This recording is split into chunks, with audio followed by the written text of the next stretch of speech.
This is Metzi from Yellow Brick Card Club. You can find us at Yellow Brick Card Club on Instagram. There we have links to our free Discord, our video streams, and whatever else we got going on at the moment. You can find Pierce at Pierce Breaks on Instagram and YouTube, and at reddit.com/r/Pierce Breaks. Both of us run lively, free Discords. Come check us out and enjoy the show.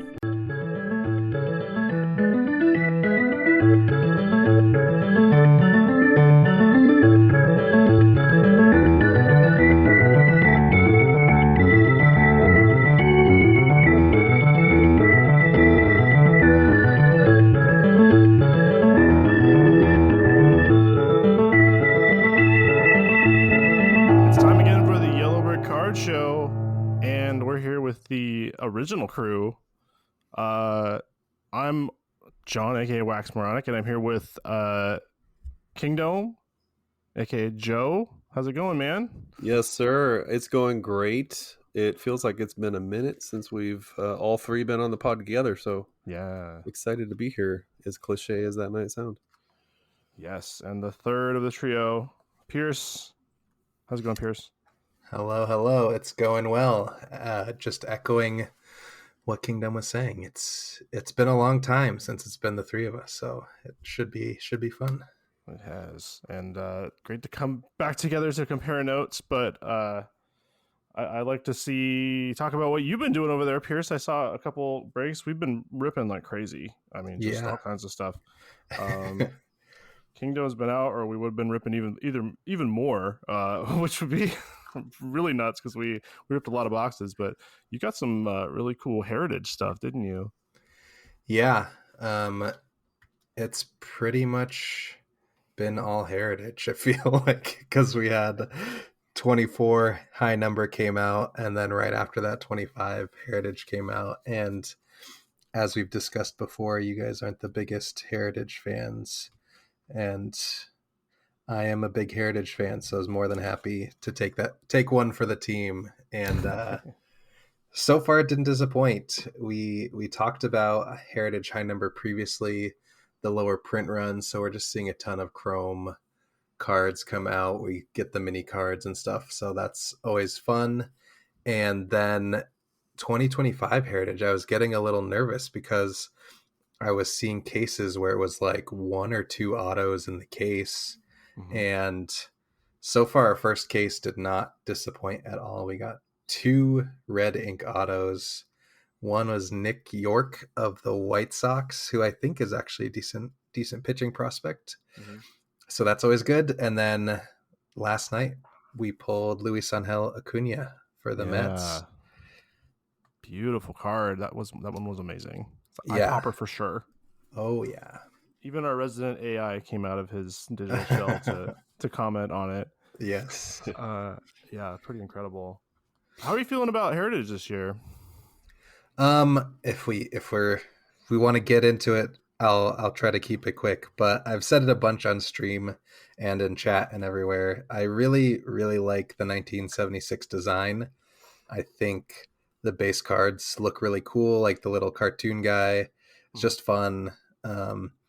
The design as a whole, I'm a big fan of, but the changes that Topps made to the set in terms of parallels and things like that, I'm not a big fan of. I know why. I understand why they did it. They talked about wanting to kind of streamline things to make it less confusing. So rather than having a bunch of different sets with a bunch of different parallels, you're going to have those across all sets be the same, which I get it. It makes sense. You know, when I was first getting into the hobby, you're looking through these sets, you're looking through these checklists, and you're like, why are all these things so different? But I do think I really appreciated the uniqueness of heritage, and, you know, pulling a gold heritage refractor number to 5 was just like an awesome feeling. I feel like we both got ones from heritage high number. Mm-hmm. And now I got baited on the last one. I was like, oh, I saw the gold and this is so cool. And then it's like, oh, it's numbered to 50. Oh, yeah. Might as well be numbered to 1,000. No, it's still really cool. The Heritage Chrome still looks super nice, but it just doesn't have that same feel to it. And then they got rid of a bunch of things like the throwback uniform variations. Not that anyone cares that much about like the insert sets, but when I first started collecting, the first set I decided to build was I was going to get all the D-backs New Age Performers, because that was a very affordable set to build, and I even got to go back to like the 2000s to get like Randy Johnson, Luis Gonzalez, which was really cool. Mhm.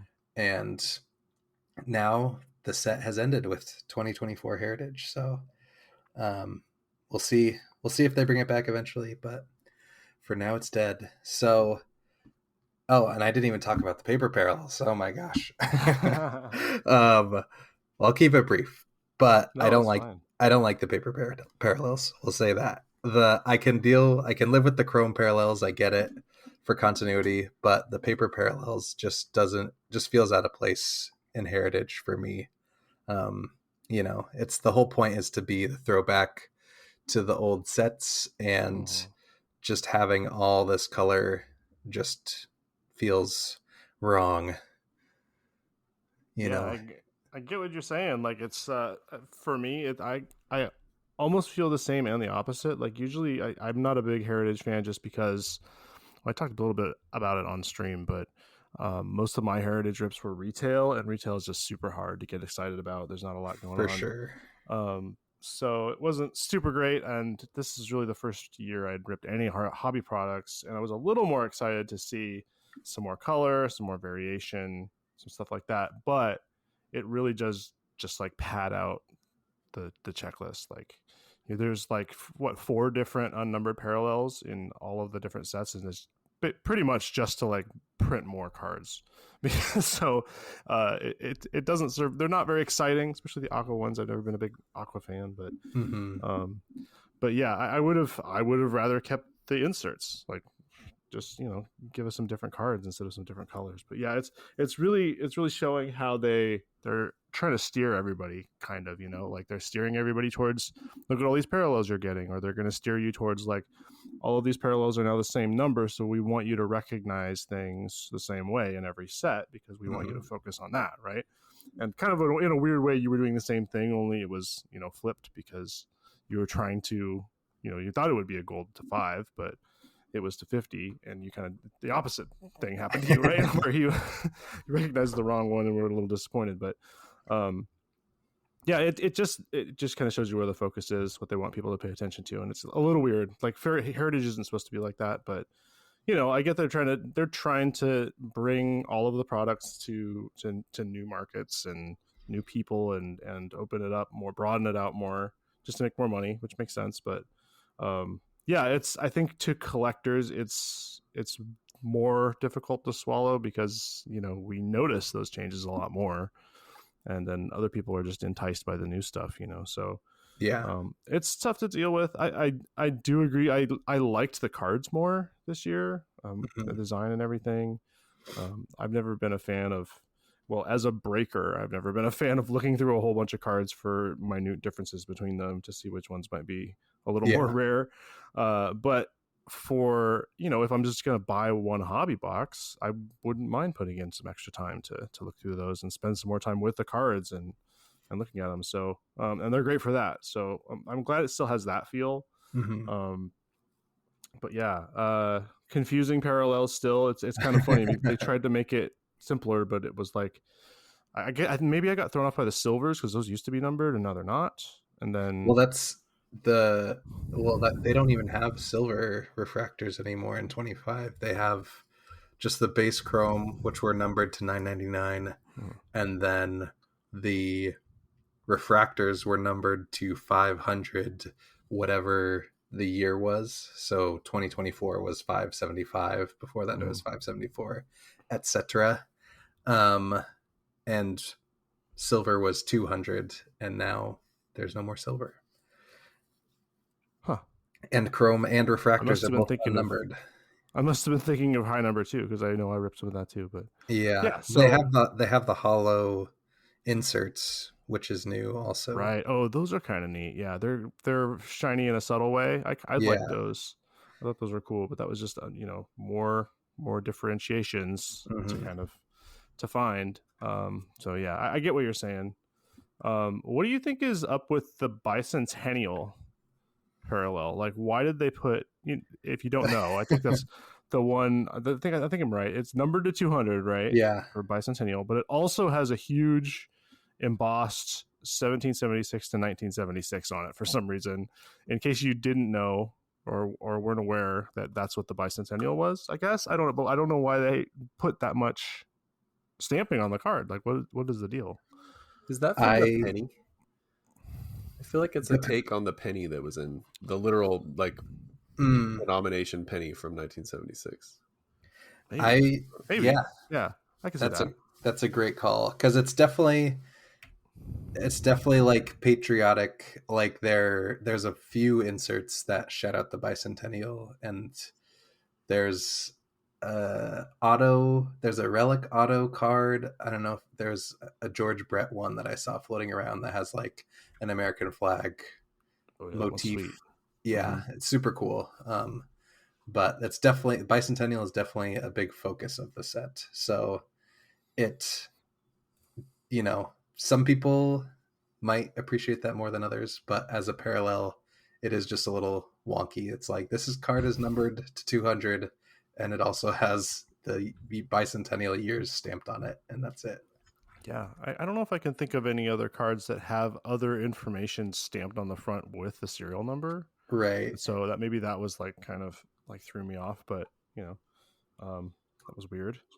Weird in a weird way, not in a like, oh, this is different, cool kind of way. That kind of threw me off, but I don't know. Joe, didn't you get to look at least high number before you went out of town? You took vacation. Yeah, did you get I opened a in? little high number.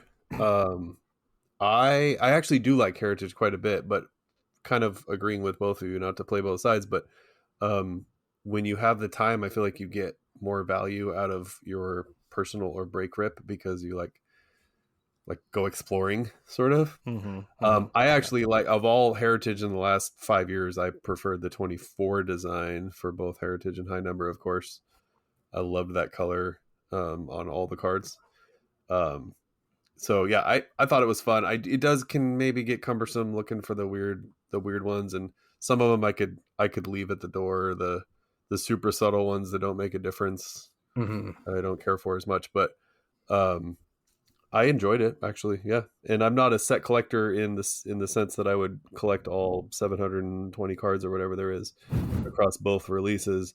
But I do like to collect for Heritage in particular, but others as well. I do like to collect the complete, Mariner team set. So before we move past it, I want to give a quick shout out to Dial Up Download in the Discord, who put together a nice graphic that just shows all the cartoon variations. If you haven't seen the card, there's just like a little cartoon player that is doing something different depending on the position, and then there's a design variation where that cartoon is doing something different than the usual cartoon is. Yeah, but something normal for the position, so it wouldn't stand out really unless you already knew what the normal one looked like, which is incredible, like top level BS from Topps to me. Like, that is just I that's fun. It's fun. I'll admit it. It's very fun, but it's not my kind of fun. So yeah, it's just like, it makes me anxious, I guess, is the problem. Like, I always feel like I'm going to miss something, or there's something little in there that I'm not going to, and I don't know. I think the feeling I'm trying to evoke was like, oh, remember when cards had these silly errors in them and you could find them if you looked hard enough, and maybe it was in your closet or whatever. And that exactly a rare error. But to me, it's just like, oh my God, did I not top load the right one or something like that? So maybe I just need to move past that. But yeah, I do like that they put so much effort into making those things. Like, there's like 4 or 5 different kinds of variations or something, like, just on the paper. So that's fun. I mean, it has some, it creates a variation that is more interesting, I think, than just slapping an aqua card in there. So I do appreciate it. there is a bit of, I'm with you. There's a bit of breaker anxiety specifically when opening Yeah. things that you're gonna miss something along the way. It's almost impossible not to. And then someone calls it, which we want them to do 100%. Oh, definitely. But then I have this little bit of like imposter syndrome, like I should have caught that. And there's some breaker anxiety there. Yeah, from my experience, you have to rip a lot of product to even get like image variations or anything like that should stand out to you when you've seen a lot of it, right? But like the cartoon thing is just it's ridiculous. It's way too hard. If you have the picture, like the only thing that I don't think I found any, but Pierce, I think you found one, right? Yeah, we got 2 last night, I believe. Yeah. So if you didn't have that handy thing, yeah, well, that was the thing, was I had been sorting like the day before and looking for those very closely. So when I was doing the break the next day, it was all pretty fresh in my mind that I could pick it out. But it's not always going to be the case.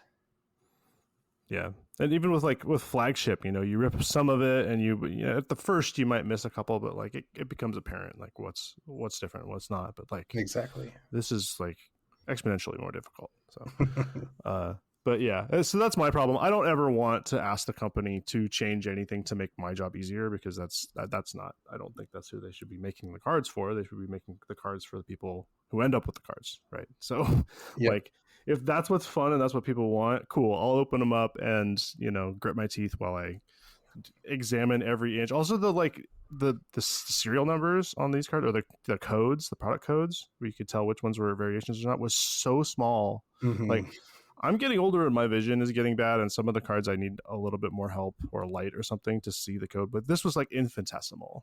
Yeah. It was ridiculous. So that was no help at all, because usually on some of the sets you can just flip through the back, and you can kind of tell which ones have the different 3 numbers at the end just by kind of flipping through it, but this was impossible. So 24 was tough with those darker backs. I don't know what the backs are lighter in 25, is that right? A little bit, like, I think. A little bit, well, it's a kind of a mid green, maybe. I don't know where the number is with the black, and the black is just not very dark at all. It's just very small and thin, so it's hard to see. So yeah, but I think a lot of people are into that, and like you said, it gives some more value to it for people. They don't have to buy a whole bunch of cards; they can look at the ones they already have. So yeah, I was into it. Are we doing any more, or do you think that's kind of the cycle for us? There's not much. We're doing more. Nice. You just sent me 6 more boxes of 25, and I still have 7 boxes of 24 high number waiting to go. So we are not out of the Heritage Woods by a long shot. Wow.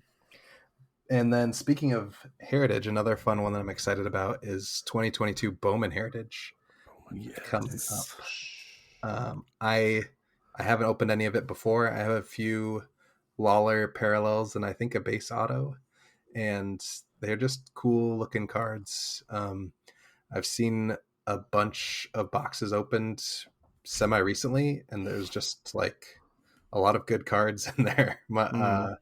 Bam from the Discord hit a green Bobby Witt auto out of Bowman Heritage, so that's about as good as you can expect.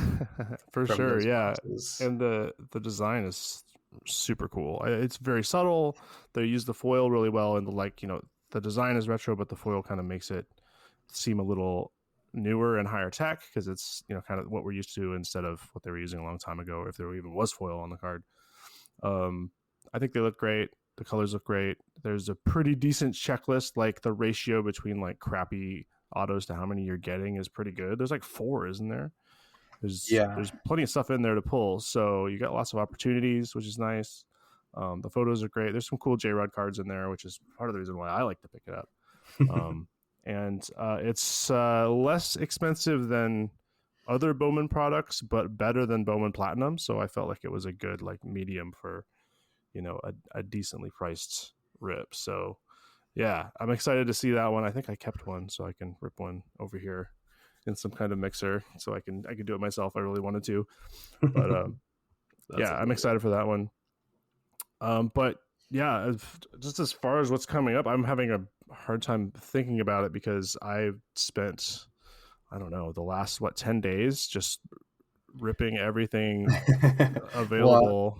yeah, I was gonna say you have a lot to talk about, I'm Oh my sure. god. So It's just the blur, and it's kind of a bummer. But like, I that's part of the reason why I post the pictures. I can go back and be like, oh yeah, I remember, and then I can kind of remember what was going on and what happened. And but man, like the very first card, I think that struck me is the one I still think about the most. So between today and maybe, I don't know, 10 days ago, we've had this just incredible run of like low numbered cards, and we had a couple 1/1s, and we had just everything you can think of. Tops Now came in, and we got just an improbable amount of parallels, and it's just been bizarre, and it continued today. Like we got today we got a Jung Hoo Lee out of Chrome Black. We got a Super Futures auto, a gold one. Nice. So there's one out of 99, but there's a gold one out of 50, and it looks incredible. It's encased, and it's very shiny. It has this cool like retro future design. I love it. It's awesome. So super cool pull for that one. And I wasn't expecting it because I thought our luck would have run out, tenfold by now. But yeah, like the first, there was one night I was ripping a whole bunch of Series 1, but we did some 24. So it was a bunch of flagship Series 1. We got, I think we started and we got like a Yelich Relic Auto numbered, and then a few other things, and then we got a Jordan Lawler 1990 Relic, and it was numbered to 5, so it had the cool background that you can actually see, like the red version you can see. If it's a black one, you can't tell at all, or blue, like it's really hard to tell. Well, but even the platinum, the 1/1 is like impossible. Yeah, but so this one had the great patch, and it was I think we could tell it's from the Serpientes City Connect jersey, and it's a nice chunk of the lettering. It has really great texture to it. I tried to show it off a little bit because it just like it struck me like I'm not a Jordan Lawler fan. Like I don't really care about the National League at all, and so much less Jordan Lawler. No offense, but like it's an incredible card, and I just like could not stop staring at it while we were breaking. But then we kept going through, and we got a Mark Burley auto on the 1990, but it was the platinum 1/1. And it just kind of came out of, I didn't even expect it. I didn't even see it was going to be an auto. But it has the like a grayish background for the platinum, but it's almost impossible to tell. And if I hadn't have flipped it over to like check condition, there's no way I would have known. But I flipped it over, and there was the 1/1, and it just kind of like, what? Okay, this is we got that one, and now we got this. Is crazy. And if you're a Reddit r/baseball cards guy, you might know there's a collector out there. I can't remember his name, but he is a Mark Burley fanatic, and he has a ton of Mark Burley autos. So made me think of him right away. So it was kind of cool to pull something like that where someone would be really into it. So that was fun. And then we just kept going. We had some tribute that night. Most of the tribute I saw ripped was, I don't like to put things down that much, but it was not good. Like I saw some case rips, just like really, really, really dismal stuff. So I was not, to be honest, was not very excited about opening our 3 boxes of tribute. But the first one we opened, I think it started out and we got a J-Ram auto with the tribute to cleats, which is kind of silly because it's like a photo of his shoes. Like half of the card is a photo of his shoes, which is like, I mean, it's a basketball thing, sure, but like, okay. I think I really like for some reason, I really like those cards, but there are definitely some players that are better than others because baseball players do cool things with their cleats sometimes, but some of the pictures, it's just like a guy wearing like regular black cleats, and you're like, Yeah, did we need this card? But it's like if they highlight the Harper like fanatic cleats or something like that, like, that's cool. They should do more of that. Yeah, but just like J-Ram's regular cleats, but it was autographed, so that was cool. Yeah, J-Ram autos are cool. He has a cool signature, so that was fun to get. And then Just a couple of other regular tribute stuff, base stuff. Not the parallels weren't super great, and then we ended up with a redemption, which ended up being a Adley Rushman Gunnar Henderson dual auto redemption, which is Unreal. which is awesome. Probably almost the most you could hope for out of one of those boxes if you're getting 3 total. That's amazing. And I tried to look after we got it, and they were all redemptions. All this whole series, it was called True to the Game, and it's but I didn't know what it would look like because no one had redeemed any yet, and so it was like, oh well, this might be a really cool card, or it might not. I don't know what's going on, but eventually they started coming out. And it's a super cool, at least the ones I've seen. I don't think I've seen the Adley Gunner one yet, but it's a super cool photo of the 2 subjects standing next to each other, like not a composed one, like an actual shot of them together, and then they sign under it. So I'm sure the Adley Gunner one looks cool. So that was awesome. And then we kept going. The rest of the break, that was just this day. The rest of this break was we did 8 hanger boxes. Just 8 hanger boxes, and we ended up getting a Frank Thomas bat relic on the 1990, and it was blue, numbered to 150, which is awesome. Like anything out of a hanger is great, right? Like you have a party. But at the very last one, there was a Major League Material relic in it, and I was like, oh, cool. I always like to say, if you get anything, a relic or an auto from a retail product, you should be happy. It doesn't really matter what it is, but obviously it'd be better if it was nicer, but like the odds are so crazy that don't count on it. So I was like, okay, it was literally the last one, and I'd been going for like 2 hours or something like that, opening all this paper. I was exhausted from all of the hits. Like seriously, like the adrenaline drain was like, I'd hit all this cool stuff, and I was having trouble getting excited because I was just so exhausted. And then the relic ended up being a Bobby Witt relic auto out of 50. Which just like it blew my mind internally, but I couldn't express it at all. And so like in the video, I'm like, oh, this is cool, but at the same time, it's like this is the craziest night.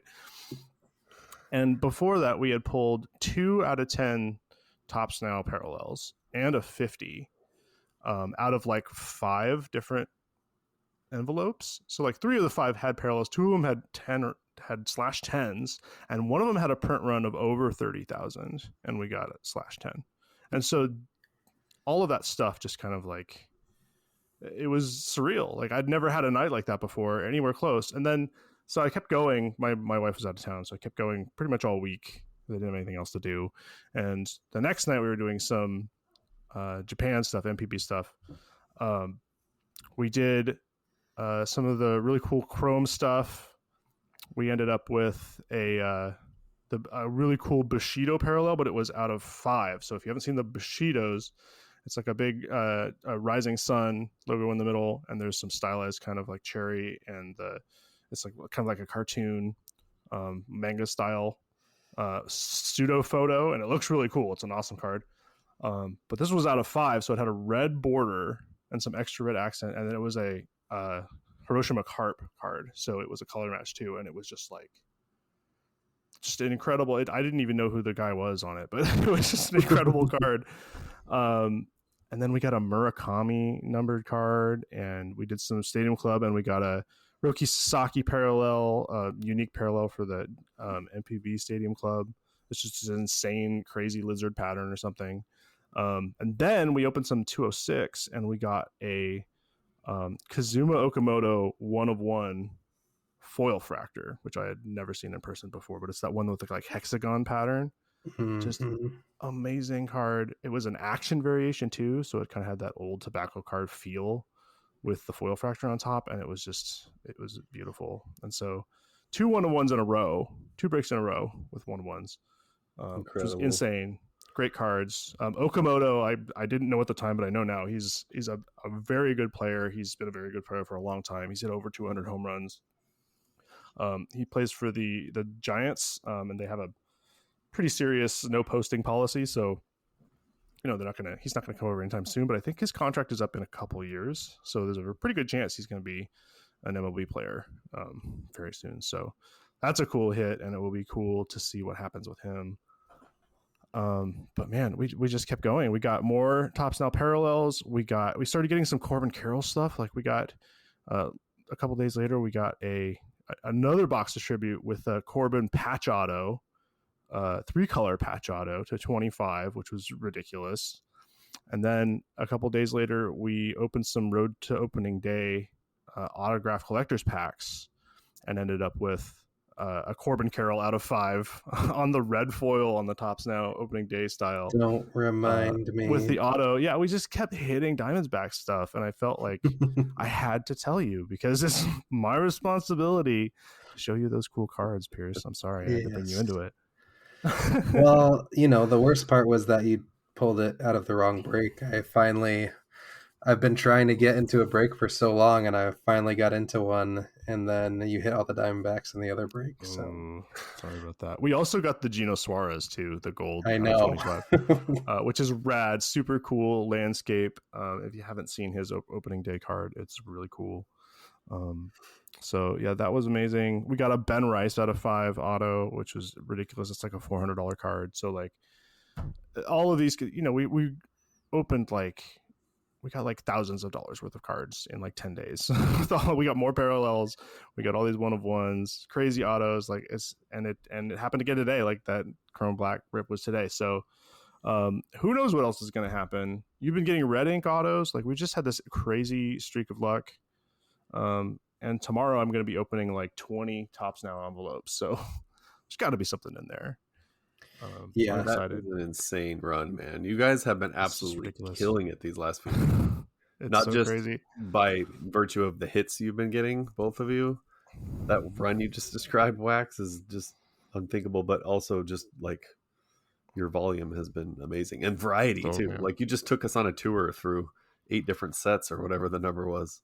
It's so much fun, man. It's so much fun to be able to do. Like, I don't know if I really like ripping full cases of one thing, it's just over and over, but like getting to see all these products.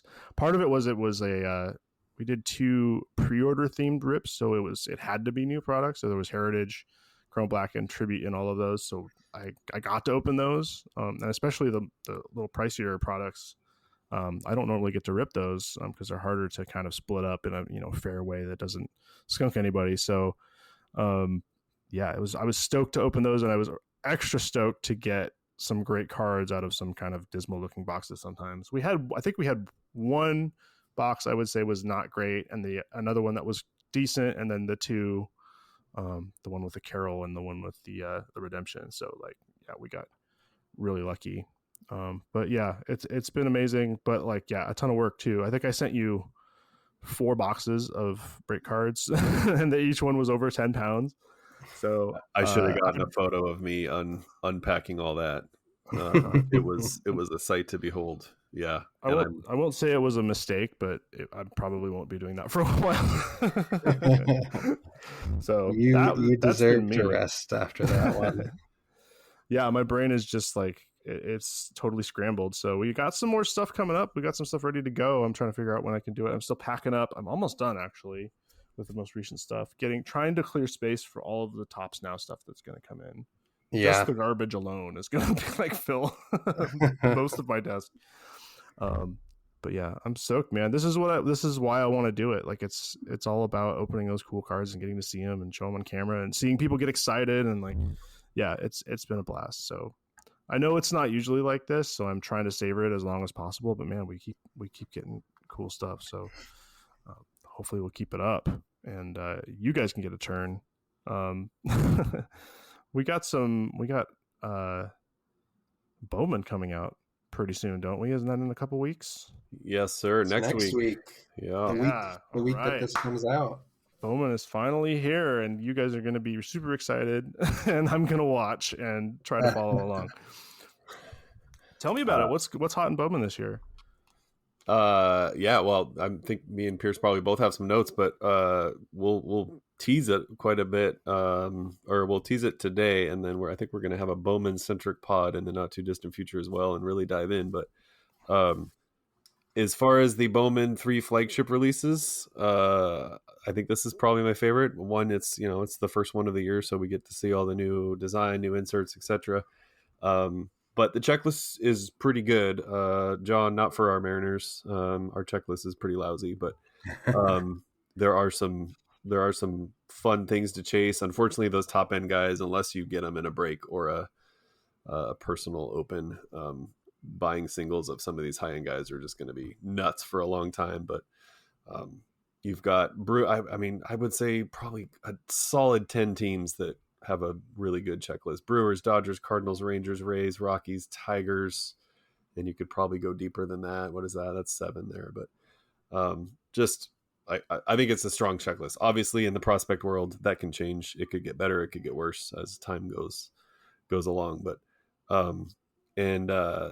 they've changed it up a little bit without getting into the weeds of print runs and all that sort of stuff. But we're gonna see. I don't know. It could be heavily influenced by Ohtani, to a lesser extent Judge, and now Roki. But the difference between a Bowman rookie and a Topps rookie has historically been, just astronomically more popular to collect the Topps rookie for the most part.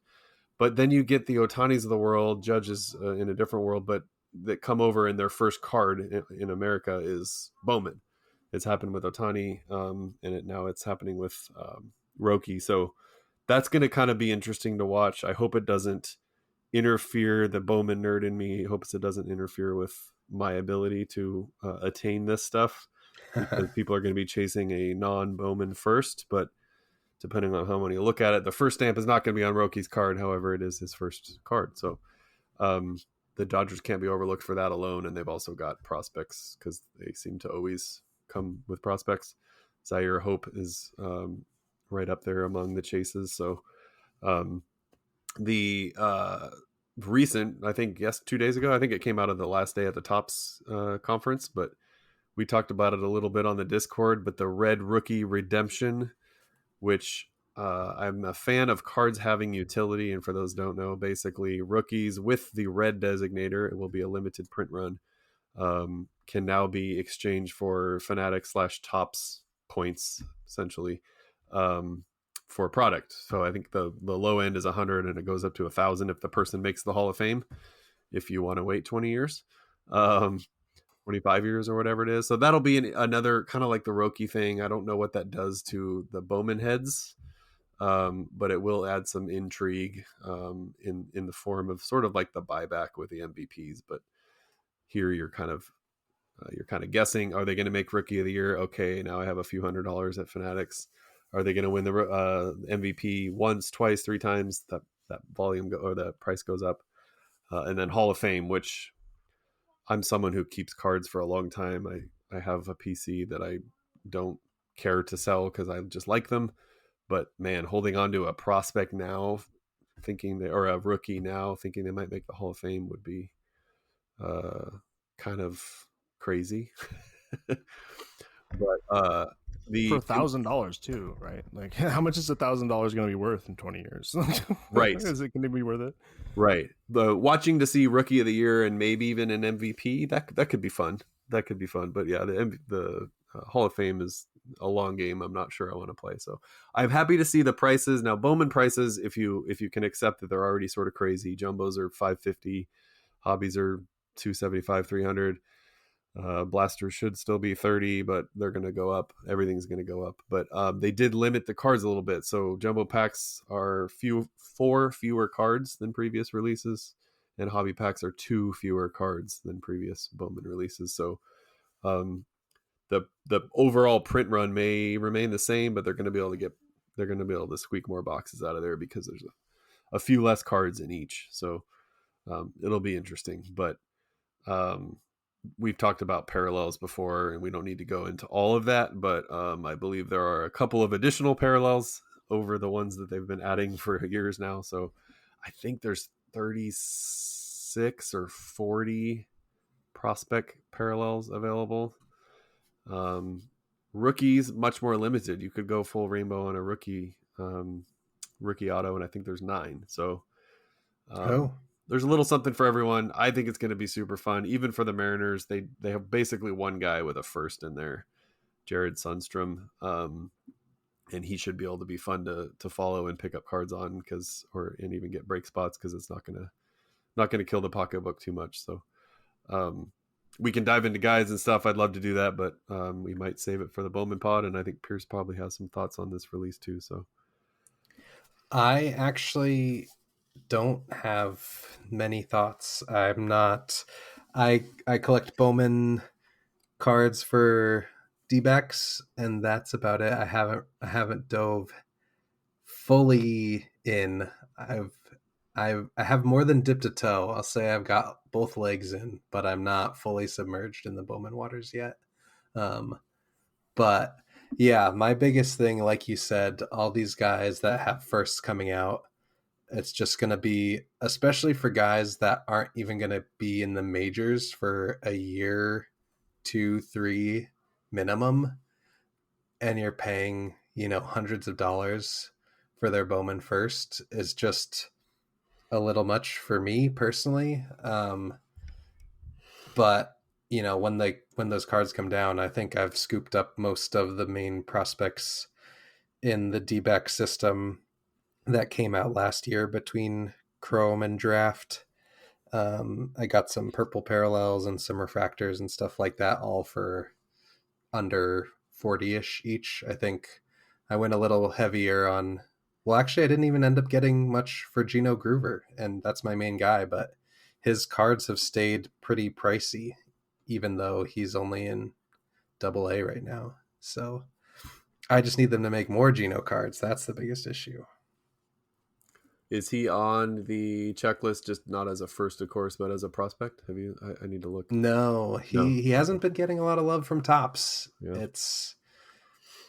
There's not really a consistent. It's Tommy Troy has been on a lot of stuff, and that's pretty much it. That's been like consistent the past couple of years that I've seen.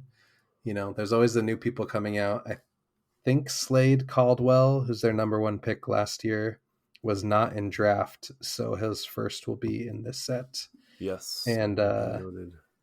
He's basically a copy of Corbin Carroll, just like 5'9" speedy outfielder that where nobody knows where his power comes from, but he has power as well. So yeah, I think 2 notes, just because I think in our in Yellow Brick Road land, this seems especially relevant. We've got I think maybe Bowman or Topps has finally made the call that Bowman Spotlight inserts, which I think are really cool looking, but they haven't made up their mind whether they're going to be rare or common. They started off very common, and then they became very rare, or vice versa. They're rare in this release, so I think it's hobby only. It's been in blasters all previous years that they've been out. It's a hobby only now, and I don't remember the pack odds, but even the base, so to speak, is not common. So I think I like that. I like the cards, but when they were showing up, left and right, it kind of watered it down a little bit. So, and then for once, guys, we should give the Colorado Rockies their due. They have a dude in this release who now is injured, so that hurts a little bit. But Charlie Condon is a legit prospect, and the Rockies are no longer the bottom dwellers of this release. So I felt that was worth a mention. For sure. He's half a cover boy. That's right. Yeah, that's right. He's on the box. There you go. Surefire. No, not really. Nobody can't miss. And a couple of retrofractors. I forgot to write down who the do you guys remember the retrofractor subjects? There's 2 of them. Someone brought it up today. I think Brooks Robinson is one. Yes. And maybe a Cardinals dude for the other one. I can't remember. It's a polarizing concept to have old timers as Bowman first, but I don't know. I'm all for the wacky, so I say bring it on. But and we pulled one of those Koufax retrofractor when Bowman during a Bowman break last year. So that's super cool. Yeah. Bring on the Bowman. Very nice. We are 6 days away. It's almost upon us. Yes, you are raring to go. I am, even though I'm not a huge Bowman fan, I am excited to get into some of it because I didn't rip much last year. This shows how much of a non-Bowman fan I am, I accidentally grabbed some boxes, the HTA choice boxes for Bowman Chrome, not realizing that there was only like 5 cards in the box. So I had to scramble to figure out a mixer break that I could put them into to make it actually able to be broken rather than selling 30 team spots for 5 cards. Yeah. Yep, that can be a rough one. I think they switched for this one, which I don't think we have any of this coming, but I think they're now calling it, they kept waffling, but a Breaker's Delight, which I don't love that name. And I think there's 10 cards in there. Mm-hmm. So there's either base or base adjacent, and then obviously more guaranteed hits and autos and stuff. But 10 cards is a rough go depending on the format. But for sure. And that's similar to what we were talking about earlier, just kind of streamlining things, because they have that in Chrome and Sapphire and maybe something else. But I think those are the main sets that have that format. Yeah. Well, I did the same thing too. I actually did that with the HTA boxes with 23 Bowman Chrome, which was also a huge stinker. So not only did I buy these HTA boxes by accident, because I bought stuff on release, like you have to kind of scramble to get stuff. You don't know what's going to sell out right away. Yeah. So I bought a couple of each, the hobbies and the HTAs, and was definitely shocked. And then the prices just like plummeted. Like it doesn't happen very often where a box comes out and the price just immediately drops like 25%. And so this is the one release where I bought something that I had to sell and then I lost a bunch of money. So I've been there. Yeah. So happens to the best of us. Yeah, every once in a while. But yeah, the red rookie logo thing is kind of weird. I as someone who doesn't pay attention to Bowman very much, I always feel kind of on the fence about not just Bowman, I guess, but also the gimmicks. And so this is interesting to compare with things like the snacks from last year. What did they call those? Oh, they're back snack too. Packs. The official name, the variety pack. Snack At first, I was like, you know what, that's a little much. But then I was like, you know, it's fun, and they like to try things like the retrofractors and stuff. Recently, has been some odd things, but like the snack pack stuff is fun, I think. This one is just weird. Like, why would you attach a buyback to something you're going to hold? Like, if you have a red shield rookie from this set and the player becomes a Hall of Famer, you're not going to turn the card in for $1,000. It's going to be worth more than $1,000. Like, yeah. Who thought that? Like, did somebody think that this is going to be a thing people were going to do? Or is it just like, let's have them talk about this silly thing we've made up? Like, I don't really understand. Can you ignore the Hall of Fame and if it was just Rookie of the Year? So that, you know, by the end of the year, by November we have that answer. That's fine. You get on board with that, or is it still? I like the buyback. Actually, I like the Chrome buyback because it's, you know, it's another thing that you can get fairly common. Like a lot of times you kind of know who's going to be MVP, but you know, occasionally it's a race, so you have to kind of pick them. But if you've been buying cards, you probably have a couple, right? Yeah. But this is a little different. Like this is also rare. So it's almost kind of like, what's the point? Like if it's rare, it's going to be worth that much anyway. So we don't know how rare, which is the part I'm anxiously waiting to see. We don't know how many there's going to be. So yeah, I mean, if it was all of them, like that would be cool. You know, just be like the Chrome buybacks, like maybe just the Chrome versions or something. Yeah, that'd be great. I love the buyback programs. I'm sure it's murder on, you know, the people who are taking the cards, but like, I think that's fun. So we'll see how it works out. I think it might be a good idea, and hopefully we get a bubblegum card. I think that one's my favorite. What don't they have a Cracker Jack one, or is it just popcorn? It's popcorn, bubblegum, seeds, and peanuts, I think. Yes. And they are back, but I think. I'm not positive. I think they're also in hobbies, not just jumbos. Last release, they were only in the super jumbo, actually, I think. So in the Bowman draft. So I think we have slightly better odds. I'm not sure if that's true, but yeah, they're back.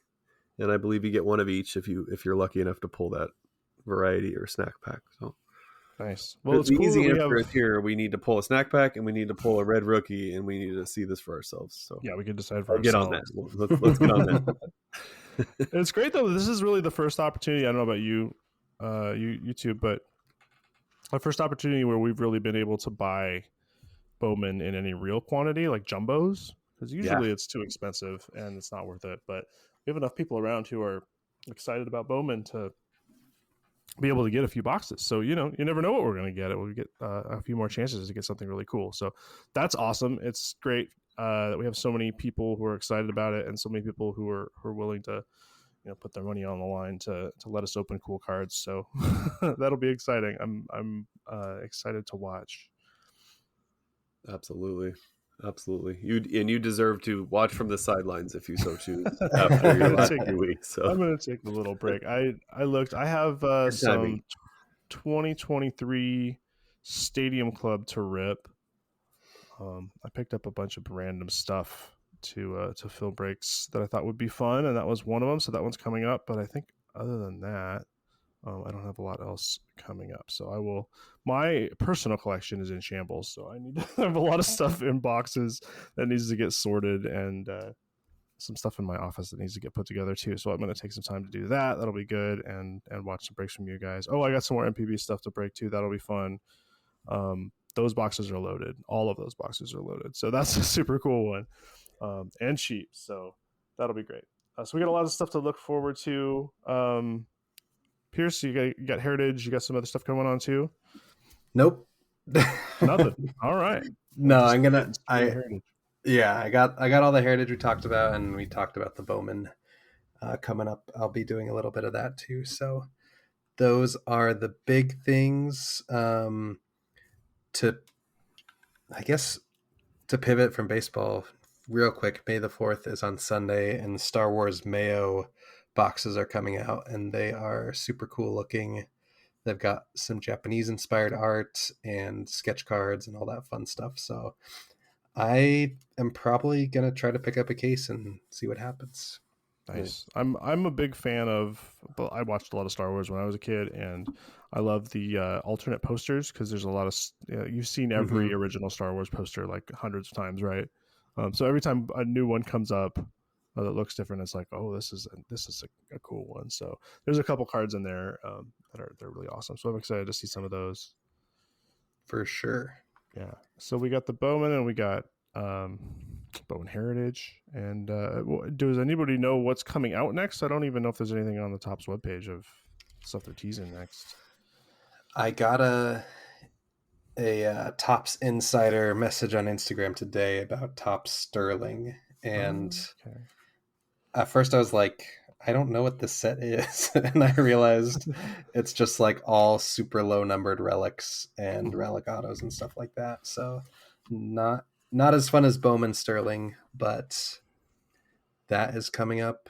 In theory, Topps Chrome Platinum came out at the end of May last year. Mm-hmm. All right. There's been a lot of chatter, people thinking that it's canceled.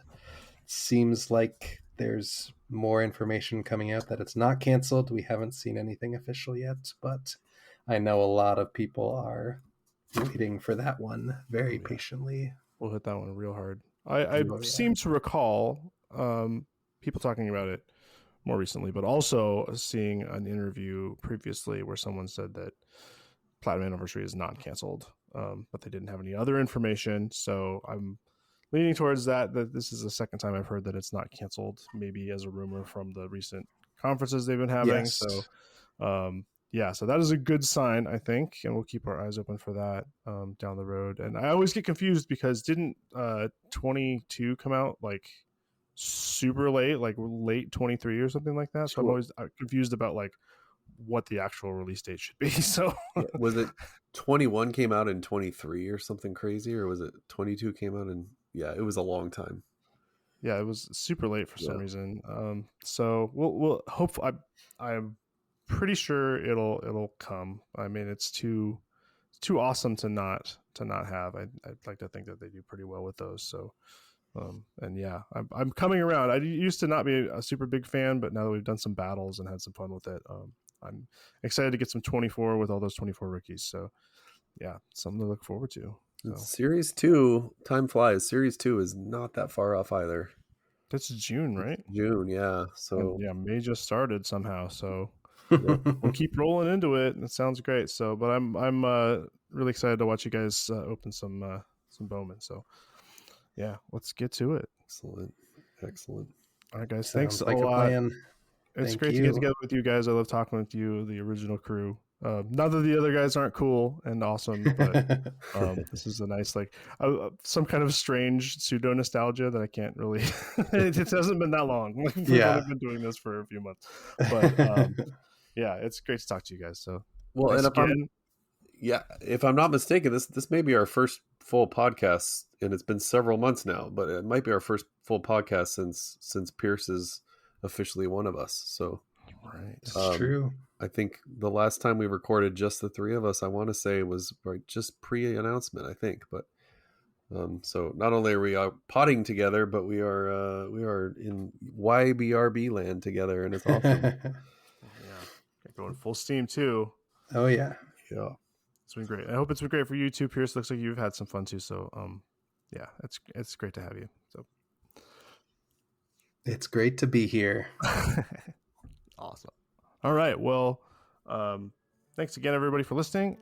And we will be back next time, hopefully, to talk about more of our awesome break hits. So